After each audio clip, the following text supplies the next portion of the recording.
ChatGPT vient de battre les médecins humains sur les questions santé et le nouveau modèle d'OpenAI est gratuit pour tout le monde. Vous êtes sur Horizon.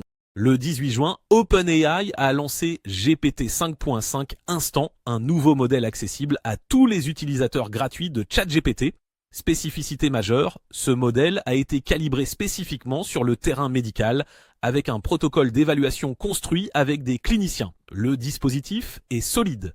Plus de 260 médecins répartis dans 60 pays ont revu plus de 700 000 réponses produites par le modèle. Ces réponses ont été comparées à celles écrites par d'autres médecins et à celles générées par la version précédente du modèle.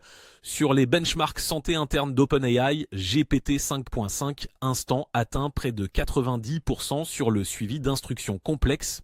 Et voici le chiffre central. Sur 2 mois de mesure, GPT 5.5 Instant produit 71% d'affirmations, santé incorrecte en moins que la version précédente. Sur les 5 catégories d'évaluation médicale retenues, le nouveau modèle dépasse même les réponses écrites par des médecins humains. C'est la première fois qu'OpenAI revendique ouvertement une supériorité moyenne sur ses propres tests face à des praticiens. L'enjeu économique est massif. Selon OpenAI, plus de 230 millions de personnes utilisent de ChatGPT chaque semaine pour des questions liées à leur santé. Avec GPT 5.5, Instant en gratuit, la précision médicale devient accessible sans paywall à toute cette audience d'un coup. Et cette montée en performance tombe au meilleur moment pour OpenAI, qui doit prouver la valeur ajoutée de ses produits avant son entrée en bourse, dans un contexte où ses pertes annuelles dépassent les 34 milliards de dollars. À court terme, ça change tout pour les professionnels de santé. Les patients qui arrivent en consultation avec un avis préformaté par ChatGPT auront un avis statistiquement plus juste qu'auparavant. La pression descend donc sur la qualité de la réponse humaine attendue. À moyen terme, c'est aux régulateurs de tracer la ligne.